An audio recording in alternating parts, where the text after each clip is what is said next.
परिचय। बच्चों, क्या कोई बता सकता है कि यदि हम एक कटोरे में पेट्रोल भरकर एक कमरे में रख दें तो क्या होगा? पेट्रोल वाष्पित हो जाएगा सर। सही कहा तुमने। आप देखते हैं कि पेट्रोल द्वारा उत्पन्न ऊर्जा वातावरण में वाष्पित हो जाती है, परंतु उस रूप में जो कि प्रयोज्य नहीं है। तथापि अगर वही पेट्रोल हम अपनी बाइक में प्रयोग करते हैं तो वह ऊर्जा के उपयोगी स्रोत में परिवर्तित हो जाता है। बच्चों, इस अध्याय में हम ऊर्जा के पारंपरिक एवं गैर पारंपरिक स्रोतों तथा पर्यावरण पर उनके प्रभाव के संबंध में जानेंगे। उद्देश्य। इस पाठ के अंत में आप निम्न करने में सक्षम हो जाएंगे: ऊर्जा के पारंपरिक स्रोतों को जानना, ऊर्जा के गैर पारंपरिक स्रोतों को जानना, पर्यावरण विषयक सरोकारों का वर्णन करना, ऊर्जा स्रोतों की अवधि की व्याख्या करना।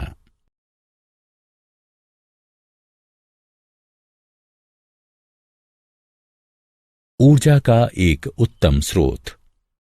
आपके दैनिक जीवन में सारा दिन आपको ढेर सारी ऊर्जा की आवश्यकता पड़ती है। आपके द्वारा की जाने वाली सभी शारीरिक गतिविधियों के लिए ऊर्जा की आवश्यकता होती है।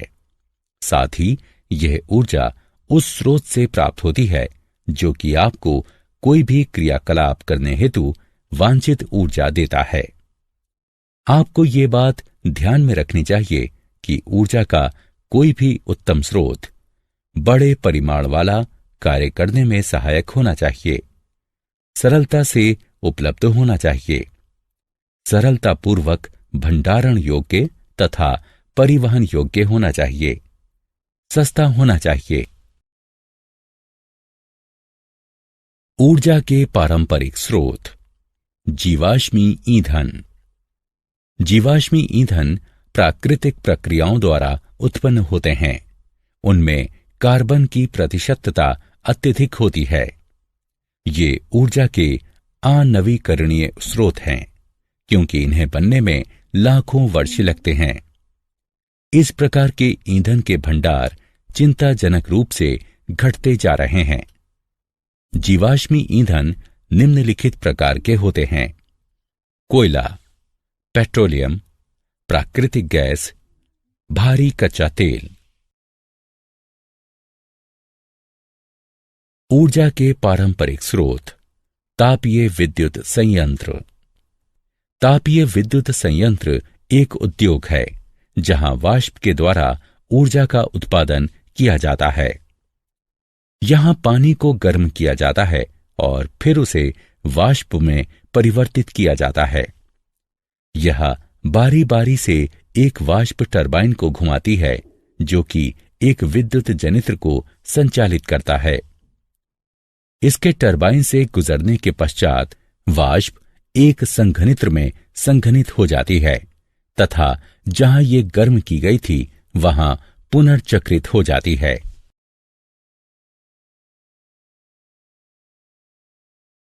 ऊर्जा के पारंपरिक स्रोत। जल विद्युत संयंत्र। जल विद्युत संयंत्र गिरते जल की ऊर्जा से विद्युत उत्पादन करते हैं। जल विद्युत संयंत्र ऊर्जा का नवीकरणीय स्रोत है। जल विद्युत के निम्न लाभ हैं: जल विद्युत सस्ती होती है। जल विद्युत आपूर्ति औद्योगिक उपयोग के लिए सर्वाधिक अनुकूल है। इसमें चूंकि किसी भी प्रकार का जीवाश्म ईंधन नहीं चलता, अतः यह कार्बन डाइऑक्साइड नहीं बनाती। क्या आप जानते हैं, जलने वाला जीवाश्म ईंधन प्रति वर्ष लगभग 21.3 बिलियन टन यानी 21.3 गीगा टन कार्बन डाइऑक्साइड यानी CO2 उत्सर्जित करता है। प्राकृतिक प्रक्रियाएं इसकी केवल आधी मात्रा ही सोख पाती हैं। जैसा कि आप देख सकते हैं, वातावरणीय कार्बन में प्रतिवर्ष 10.65 बिलियन टन की वृद्धि हो जाती है।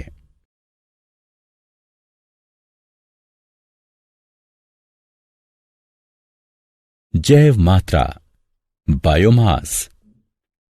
जैव मात्रा यानी बायोमास ऊर्जा का नवीकरणीय स्रोत है तथा उस जैव सामग्री से उत्पन्न होता है जो कि जीवित अथवा कभी जीवित रहे जीवों से व्युत्पन्न हुई होती है।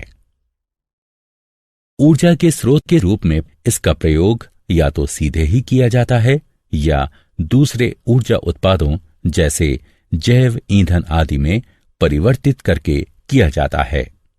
उदाहरणार्थ वन अपशिष्ट जैसे मृत वृक्ष, शाखाएं, वृक्षों के ठूंठ, प्रांगण कतरने, लकड़ी की छिपटियां एवं शहरी ठोस अपशिष्ट आदि। जैव मात्रा यानी बायोमास में पादप एवं वे जंतु उत्पाद भी सम्मिलित हैं जिन्हें तंतुओं अथवा अन्य औद्योगिक रसायनों में परिवर्तित किया जा सकता है। पवन ऊर्जा। पवन विद्युत पवन ऊर्जा का ऊर्जा के एक उपयोगी रूप में परिवर्तन है जिससे कि पवन टरबाइनों का प्रयोग करके विद्युत बनाना, पवन चक्कियों द्वारा यांत्रिक विद्युत प्राप्त करना, जल खींचना या जल निकासी करना तथा नोदक जलयानों का संचालन आदि किया जाता है। एक विशाल पवन ऊर्जा फार्म सैकड़ों एकल पवन टरबाइनों पर आधारित होता है जो कि विद्युत शक्ति पारगमन संजाल से जुड़े होते हैं। समुद्रगामी पवन फार्म की अपेक्षा अधिक बारंबारता के साथ शक्तिशाली पवनों का प्रयोग करते हैं। भूपटल पर उनका दृश्य प्रभाव कम होता है परंतु निर्माण लागत अपेक्षाकृत अधिक होती है। छोटी तटवर्ती पवन सुविधाएं अलग थलग स्थानों को विद्युत उपलब्ध कराती हैं और जनोपयोगी सुविधाएं देने वाली कंपनियां छोटे घरेलू पवन टरबाइनों द्वारा उत्पादित अतिरिक्त विद्युत की उत्तरोत्तर पुनर्खरीद करती हैं। क्या आप जानते हैं सभी विशाल टरबाइनों में एक जैसा ही डिजाइन, एक क्षैतिज अक्ष पवन टरबाइन 3 ब्लेडों वाले प्रतिवात रोटर के साथ होता है जो कि एक लंबे नलीदार टावर की चोटी पर एक नसेल से जुड़ा होता है। किसी पवन फार्म में एकल टरबाइनें एक मध्यम वोल्टीय विद्युत संग्रह प्रणाली एवं संचार तंत्र से परस्पर संबंध होती हैं। एक उपकेंद्र पर यह मध्यम वोल्टीय विद्युत धारा उच्च वोल्टीय विद्युत पारेषण प्रणाली से जुड़कर ट्रांसफार्मर की सहायता से वोल्टेज में वृद्धि कर लेती हैं। ऊर्जा के वैकल्पिक स्रोत। जैसे जैसे हम उन्नति करते गए हमारी दैनिक जीवन की गतिविधियां भी परिवर्तित होती गईं। अब हमारा अधिकांश कार्य मशीनों द्वारा होता है। इस कारण हमें ऊर्जा के वैकल्पिक स्रोत ढूंढने की आवश्यकता पड़ती है क्योंकि हमारे प्राकृतिक स्रोत हमारी मशीनों के लिए ऊर्जा उपलब्ध कराने के लिए पर्याप्त नहीं हैं। उदाहरणों में सम्मिलित हैं सौर ऊर्जा, समुद्र से प्राप्त ऊर्जा, भूतापीय ऊर्जा, आणविक ऊर्जा।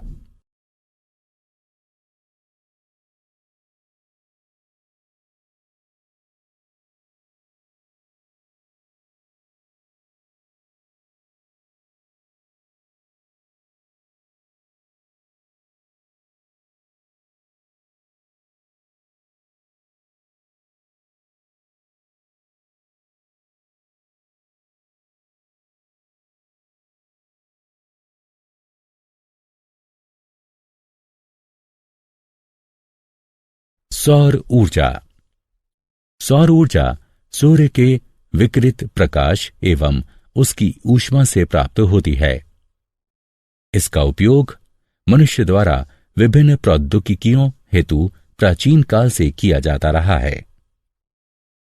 सौर ऊर्जा का प्रयोग विनिर्माण तथा नगरीय भवनों के लिए किया जाता है। हमारे दैनिक जीवन में सौर ऊर्जा का उपयोग पानी गर्म करने में भी किया जाता है, जिसमें सौर गर्म जल प्रणालियां पानी गर्म करने के लिए सूर्य के प्रकाश का प्रयोग करती हैं। निम्न भौगोलिक अक्षांशों में सौर हीटिंग प्रणालियां घरेलू इस्तेमाल के लिए 60 डिग्री सेल्सियस तक के तापमान पर गर्म पानी उपलब्ध कराती हैं। घरों में पानी गर्म करने के लिए आमतौर पर जिन सौर हीटरों का प्रयोग किया जाता है वे हैं शून्यीकृत नली संग्राहक एवं चमकीले समतल प्लेट संग्राहक। गैर चमकीले प्लास्टिक संग्राहक का प्रयोग साधारणतः स्विमिंग पूलों में किया जाता है। समुद्र से ऊर्जा यानी ज्वारीय ऊर्जा। ज्वारीय ऊर्जा जल विद्युत का एक रूप है जो कि ज्वार की शक्ति को विद्युत में परिवर्तित करता है। यह ऊर्जा का एक नवीकरणीय स्रोत है। ज्वारीय ऊर्जा समुद्र की लहरों से प्राप्त की जाती है।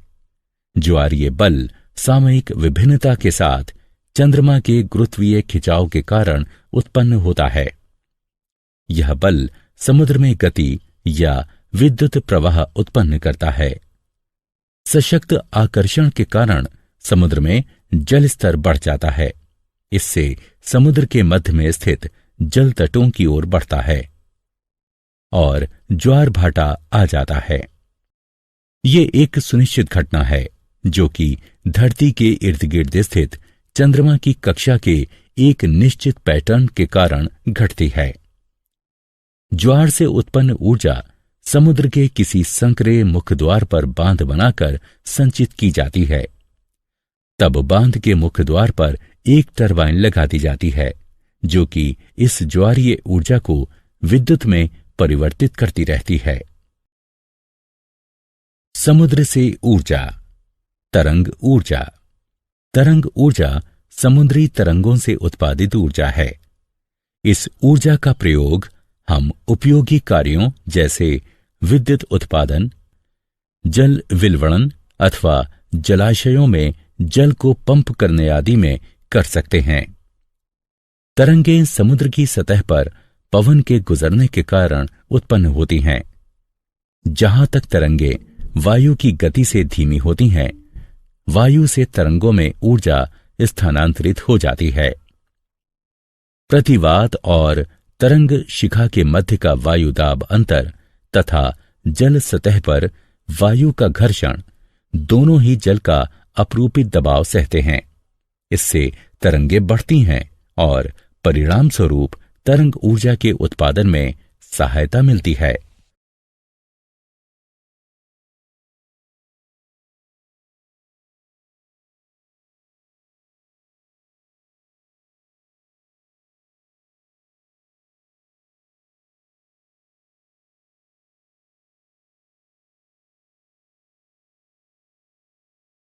समुद्र से ऊर्जा।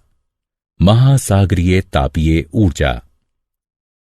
महासागरीय तापीय ऊर्जा अपेक्षाकृत ठंडे गहरे पृष्ठ एवं अपेक्षाकृत गर्म उथले पृष्ठ वाले जल के तापमानीय अंतर का प्रयोग एक हीट इंजन को चलाने में करती है और ऊर्जा का एक उपयोगी रूप मुख्यतः विद्युत उत्पादित करती है।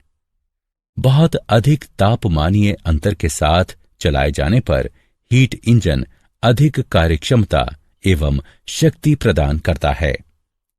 महासागरों में पृष्ठ तथा गहरे जल का तापमानीय अंतर उष्ण कटिबंधीय क्षेत्रों में सर्वाधिक होता है, जबकि अन्य क्षेत्रों में 20 से 25 डिग्री सेल्सियस के मध्य रहता है। जब पृष्ठीय जल पर्याप्त रूप से गर्म हो जाता है तब उसे वाष्पशील तरल पदार्थ अमोनिया को गर्म करने के लिए प्रयोग में लाया जाता है। फिर अमोनिया की वाष्प एक टरबाइन को चलाने के काम में लाई जाती है। उसके पश्चात सागर की गहराई से ठंडा जल खींचा जाता है और अमोनिया की वाष्प को पुनः तरल रूप में संघनित करने के काम में लाया जाता है।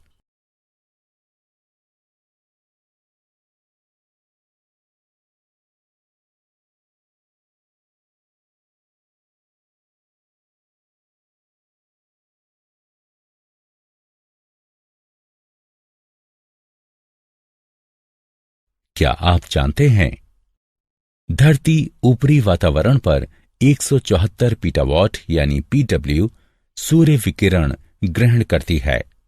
इसका लगभग 30% वापस अंतरिक्ष की ओर परावर्तित हो जाता है, जबकि शेष 70% बादलों, महासागरों तथा स्थल खंडों द्वारा अवशोषित कर लिया जाता है।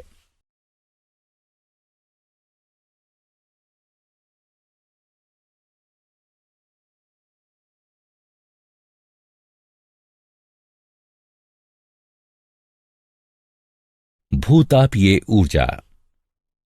भूतापीय ऊर्जा एक ऐसी तापीय ऊर्जा है जो भूमि के अंदर उत्पन्न एवं संचित होती है। पिघली चट्टानें भूपर्पटी के गहरे गर्म क्षेत्रों में बनती हैं। ताप धरती की गहराई से आसपास की ठंडी चट्टानों की ओर परिचालित होता है। कुछ चट्टानें उच्च तापमान एवं उच्च दबाव के कारण पिघलती हैं। इससे चट्टानें एवं भूपर्पटी का जल कभी कभी तो 370 डिग्री सेल्सियस तक तप्त हो जाता है। भूतापीय ऊर्जा का उपयोग गर्म झरनों एवं अंतरिक्ष तापन में किया जाता है। नाभिकीय ऊर्जा। नाभिकीय ऊर्जा ताप एवं विद्युत के उत्पादन के लिए अनवरत नाभिकीय विखंडन का उपयोग करती है। यह ऊर्जा का चिरस्थायी स्रोत है, जो कि कार्बन उत्सर्जनों को घटाता है। नाभिकीय ऊर्जा एक प्रक्रिया द्वारा उत्पन्न होती है, जिसे नाभिकीय विखंडन कहते हैं। इस अभिक्रिया में भारी यूरेनियम, प्लूटोनियम अथवा थोरियम के नाभिक पर निम्न ऊर्जा न्यूट्रॉन से बौछार कराई जाती है। तब ये परमाणु हल्के नाभिकों में विखंडित हो जाता है और विशाल मात्रा में ऊर्जा मुक्त होती है।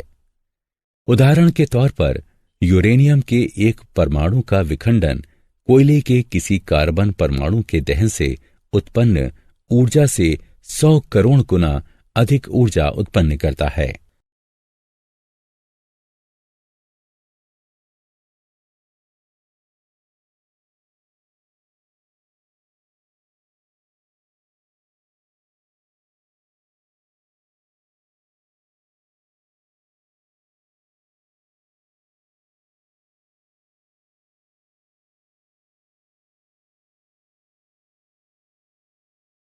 पर्यावरण विषयक सरोकार। ऊर्जा के किसी भी स्रोत का प्रयोग हमारे आसपास के पर्यावरण को प्रभावित करता है। अतः किसी भी ऊर्जा स्रोत के दोहन से पूर्व यह सुनिश्चित कर लिया जाना चाहिए कि इससे न तो पर्यावरण संतुलन बाधित हो और न विधि अवहेलना हो।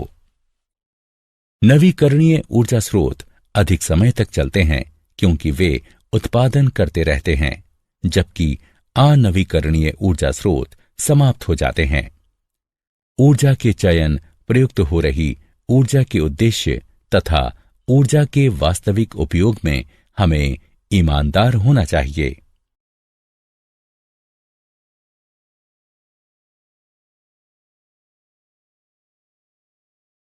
सारांश। आइए हमने जो कुछ सीखा है उसे संक्षेप में दोहराएं। ऊर्जा के अच्छे स्रोत का प्रयोग करना लाभकारी है। ऊर्जा के पारंपरिक स्रोतों में जीवाश्म ईंधन, तापीय विद्युत संयंत्र तथा जल विद्युत संयंत्र सम्मिलित हैं। ऊर्जा के पारंपरिक स्रोत जैव मात्रा यानी बायोमास तथा पवन ऊर्जा के प्रयोग से संशोधित हुए हैं। सौर ऊर्जा, समुद्रों से प्राप्त ऊर्जा, भूतापीय ऊर्जा एवं नाभिकीय ऊर्जा सभी ऊर्जा के वैकल्पिक स्रोत हैं। ऊर्जा के नवीकरणीय स्रोत अधिक समय तक बने रहते हैं। हमें ऊर्जा के चयन, प्रयुक्त हो रही ऊर्जा के उद्देश्य तथा ऊर्जा के वास्तविक उपयोग में ईमानदार होना चाहिए, ताकि हमारे आसपास का पर्यावरण प्रभावित न हो।